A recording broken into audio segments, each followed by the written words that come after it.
Welcome to the Lead Pedal Podcast with your host, Bruce Outridge, where he talks all things trucking. Now let's get rolling. Hey, how's everybody doing today? Welcome to another edition of the podcast. I'm your host, Bruce Outridge. We're going to talk about trucking through the decades, how it's changed from my day. Yes, I am very old, so how it changed from the late 70s into today has been remarkable, and we're going to talk about some of that today. Before we get to that, though, are you an owner-operator? Are you thinking that, it's time for a switch? Well, I tell you what, Bison has a great owner-operator program that you're going to really love. They've got 24/7 support for you.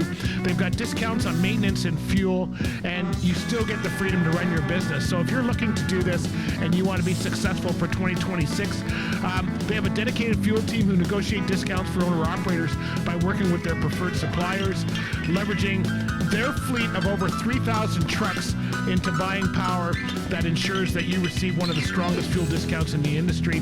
They've got a Canadian fuel discount that ranges anywhere from 15 to 22 cents per liter, and they got a U.S. fuel discount which ranges from 35 to 77 cents per gallon. So, and you can even get, advice on fuel and what you need to do to save you even more money. You know what? If you're on the road, they've got roadside assistance, competitive rates on maintenance, in-house maintenance available, and fleet pricing on tires and more. So, you know what? Are you still doing what you're going to do? They say that the worst thing you can do is to do the same thing and expect change. Maybe it's time to make that change. It's the end of 2025. Let's go into 2026. No matter how cool you think your truck is, it might be time to take it to a place where it's actually going to be successful for you. Where can you find out more about all of this? Well, go to bisondriving.com. They are looking for owner-operator team and singles right now. So if that is you, head over there and make sure you tell them that the Lead Pedal Podcast sent you. All right, let's get started with today's program. Be sure to share the podcast on your favorite social media channels. All right, so we are going to be talking about trucking through the decades, how it's changed from the 70s to 2025. Man, things are really going crazy here. I remember when I started, let's see, I would have been 83, so I probably started in 1980s when I got my Class D license, and I was 18, and then I had that for a couple years, and I got my Class A and became an owner-operator right out of the gate. Don't suggest doing that. I was in the moving industry. Whole nother story. Anyway, in the 70s, things were a bit different, right? There was more about just you get it done. There were still issues. I remember when I started it in the 80s, there was still issues going on. In fact, guys were shooting at each other over rates and stuff like that. So, we think the industry's really changed, but the 70s were the rebel era, and that's where they still weren't into deregulation. Things you still had to have permits. I remember you had to have a cartage card when I first started. Freight demand was strong, but operations were pretty old, and that's the way the CB culture was in the 70s, and it was all about long hauls, loose rules, and cash freight. That's where that cowboy, feeling came from, and truckers and cowboys and all that kind of stuff.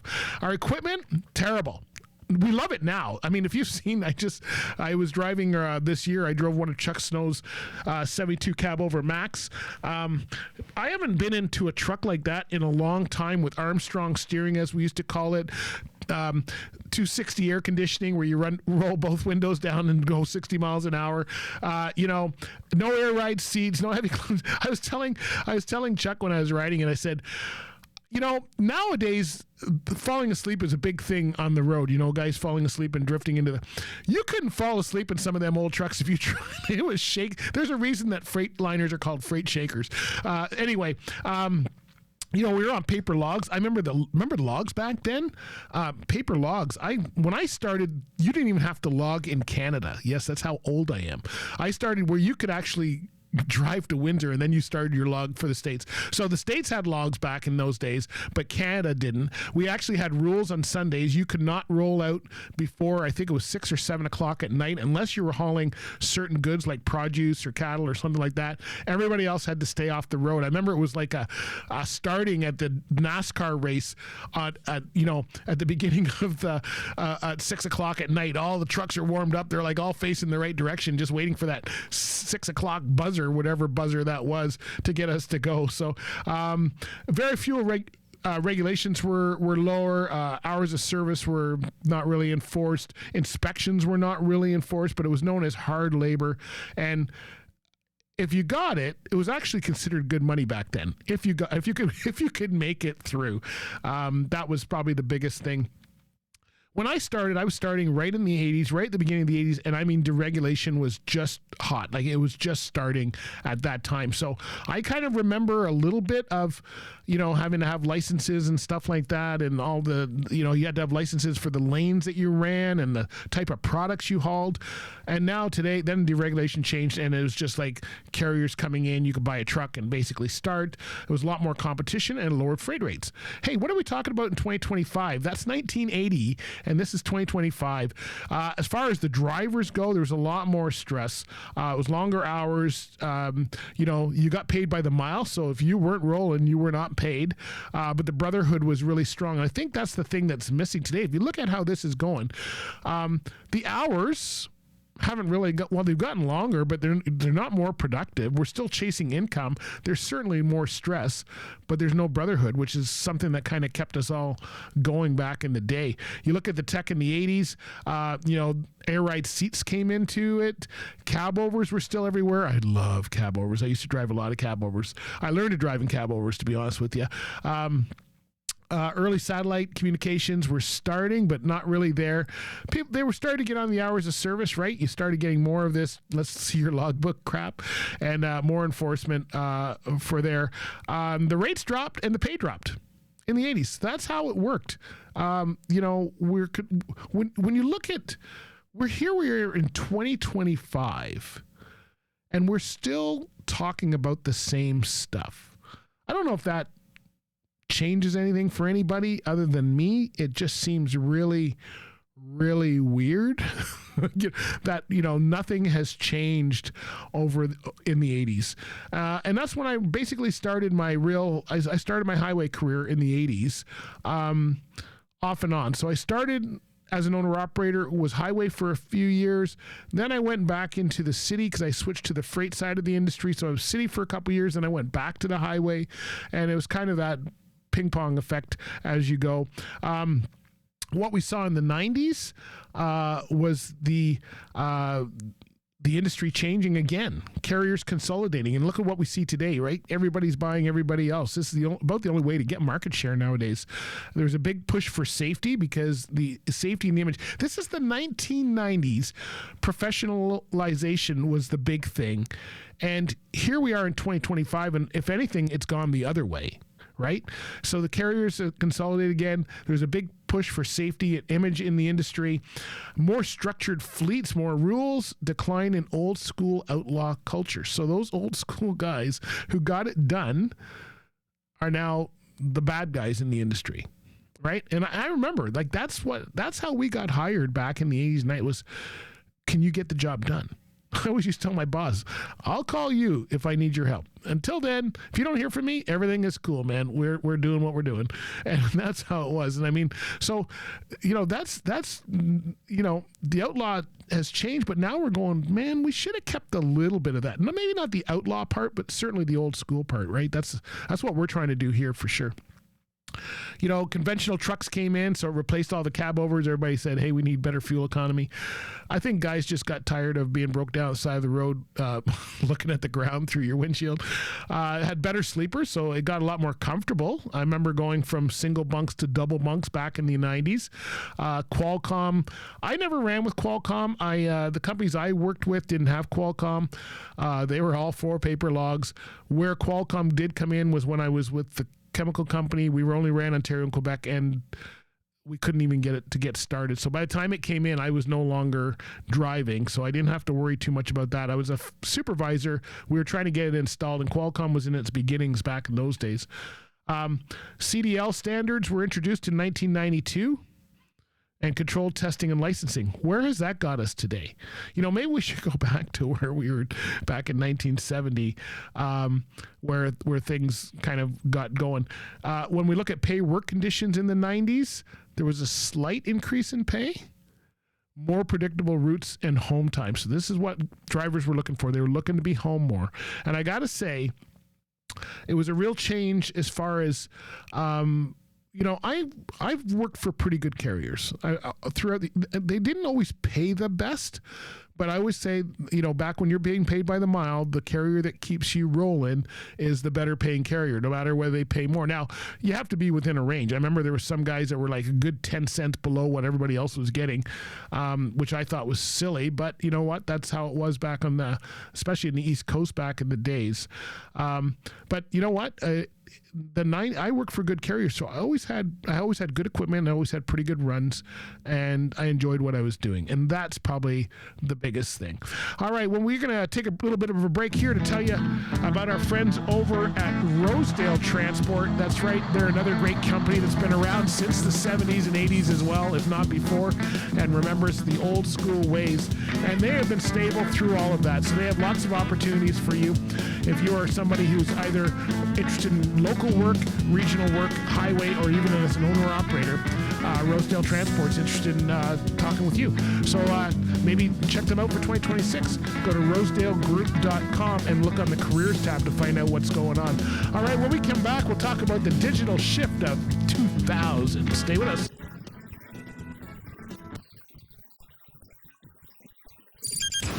By far my favorite station. You're the best. Oh, yeah. I love you guys.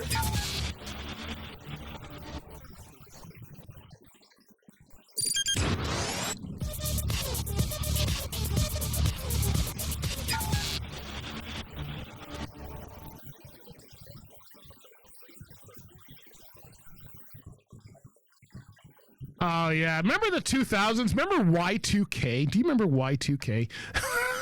What a mess that was, eh? Everything was going to blow up if you plugged in your computer. That's when computers started coming. That's why they call it the digital shift. The 2000s were the digital shift. Everything changed. As far as the industry goes, man, globalization increased freight demands like crazy. So, of course, having things shipped from across the world and in different countries and all that changed. Remember containers? Containers weren't even I don't even remember seeing a container, back in when I started driving. Like, containers were not what they are today, and now you see a container as every second vehicle is a container. The big carriers dominated the tech investment, so a lot of carriers invested in tech in the 2000s. You kind of had to, right? You had to in order to stay alive, and we're seeing that again. Here we are in 2025. What's happening again? Tech. AI, right? It's coming in and it's getting everybody. So, the big carriers started dominating and looking at tech investments.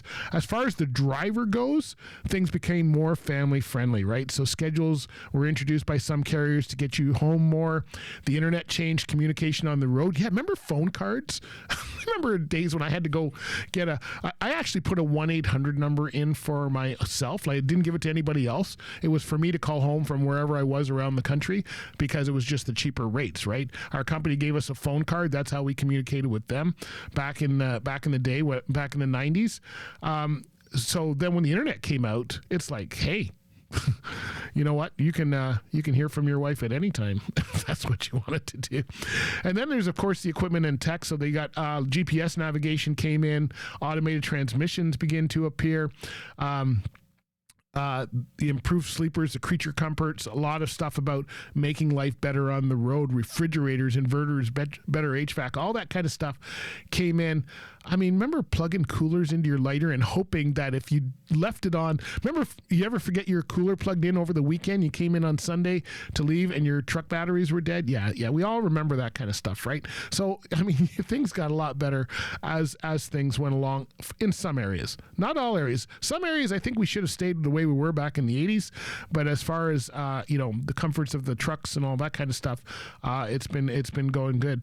And then of course the electronic logs came in, safety scoring, TSA regulations, especially after 9/11. They started looking at a lot of stuff, and of course that's when the border. Remember the border? You had to go, and now you had to get fast cards and all that kind of stuff. Pay stayed the same. Right? So we're looking at the 2000s, and pay stayed the same in many of the sectors. And there was a focus on recruiting and retention, right? Let's get everybody into trucks. Let's get everybody moving. Let's get the economy going. 2010, things kept moving right along. E-commerce was now the way to do things, and the driver shortage grows. Now, whether you believe there's a driver shortage or not, there's a lot of people who do not believe there's even a driver shortage. I'm not sure where I sit. I got to be honest with you. I'm probably in the middle. I think we have a lot of drivers. We have a lot of guys like myself who still have a license and all that, but to be honest with you, I'm not really interested in going to drive right now. I'm happy with what I'm doing. So there's probably a lot of people who are basically licensed. I don't want to give my license up. I'm still arguing with MTO, but we'll leave that one alone. But yeah, I think there's a lot of people that have licenses. I know a lot of people in the industry that are way past their driving career, but they still hold a license.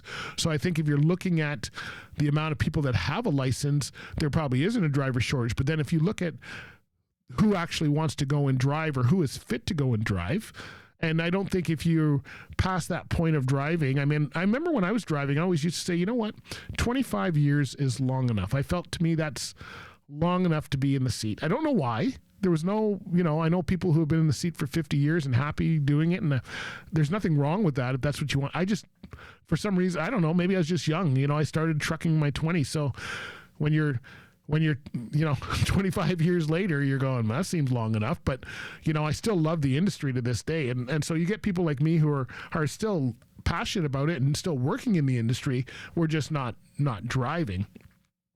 So back in then, there was more company support. HR departments started becoming part of the driver.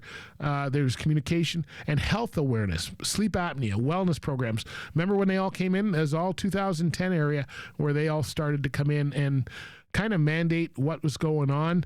And then, of course, we came into 2017, ELDs, collision mitigation, lane assist, cameras, all that stuff, fuel-efficient trucks. This is all about communication. This is when all that, hey, we're going to have driverless trucks starting, and the ELDs are coming, and then, CSA came in. I remember CSA 2010. Oh my gosh, the whole world's going to shut down.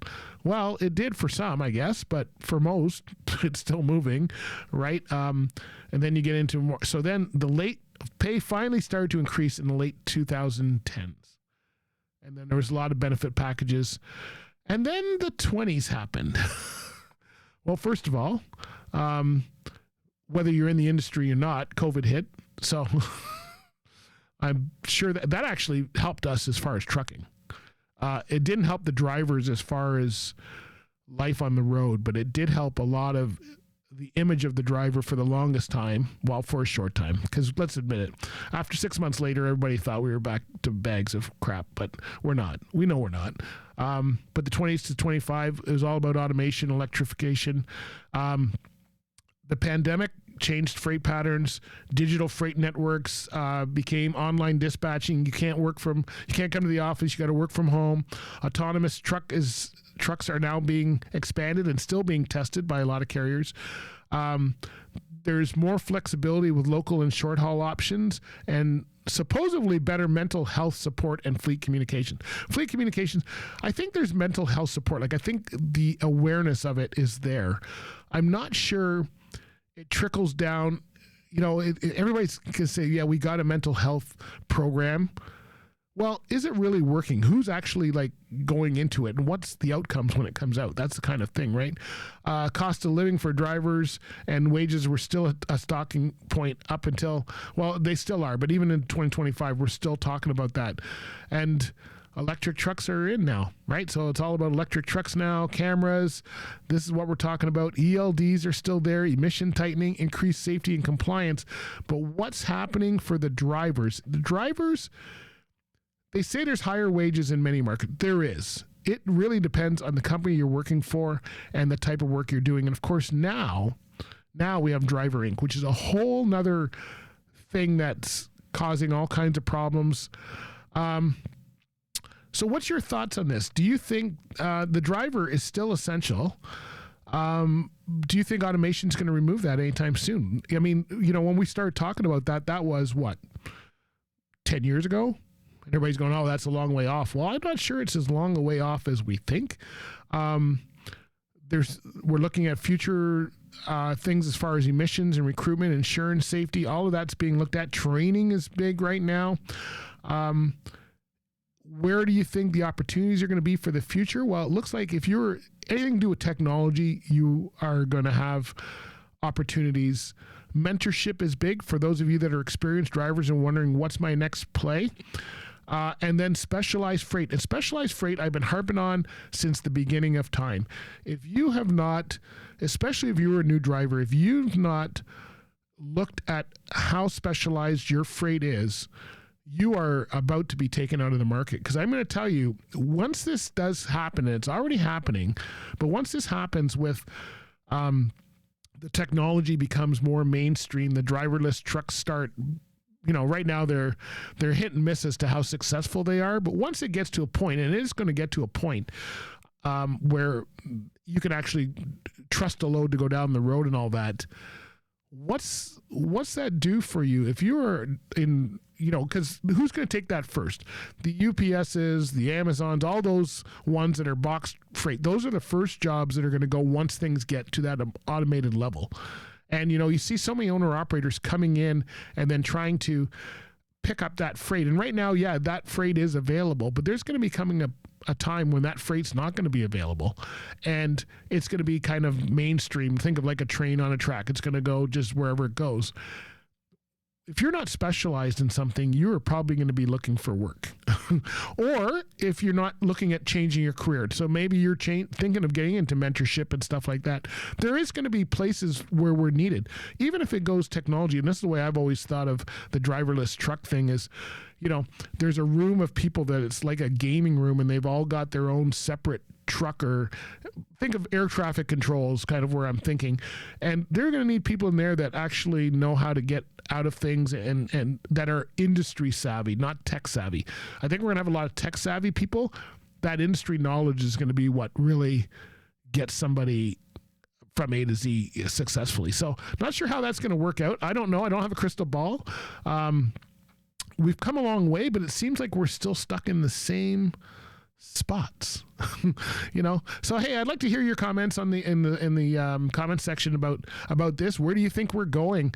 We're still talking, when you look at the driver thing, the driver pay has been consistent since the 80s. The driver lifestyle has been consistent since the 80s. We're still talking about that. So everything else is moving, but the one thing that's staying the same is the drivers. And if we don't move the drivers as far as making them even more important and more, professional, we're going to be in a lot of trouble. So I'm not sure where that's going to take us. 2026 is, there's a lot of things changing in the industry, my friends. I go to a lot of conferences, a part of a lot of that, and I see a lot of that happening. So we'll see where all of that sits. I don't have a crystal ball for you. I wish I did, but I don't. So anyway, let me know your thoughts. I'd be interested to find out exactly where you're going. Hey, make sure you follow us on our socials and on a platform, wherever you're listening to the podcast. Subscribe there for sure. Make sure you check out our new show starting in January called Chords in Chrome. That's going to be a great show starting Monday nights. January 12th it starts, Monday nights at 7 p.m. And you'll be able to listen to it in a variety of areas, and you'll see some snippets here on the podcast as well. Hey, before we go, let me tell you a little bit about Driver Check. That's right, Driver Check. They've got drug and alcohol testing, workplace safety. If you're in trucking, gas, any of those industries that are big, you probably already know of Driver Check. If you need resources, go check them out at drivercheck.ca. All right, my friends, thanks for listening. Be good out there. Be safe. Have a great holiday season, and we will talk to you next time. Let's make sure that we change the narrative going forward in the trucking industry. This has been another episode of the Lead Pedal Podcast. For more information or to subscribe to the podcast, visit theleadpedalpodcast.com and be sure to follow the podcast on Facebook and Twitter.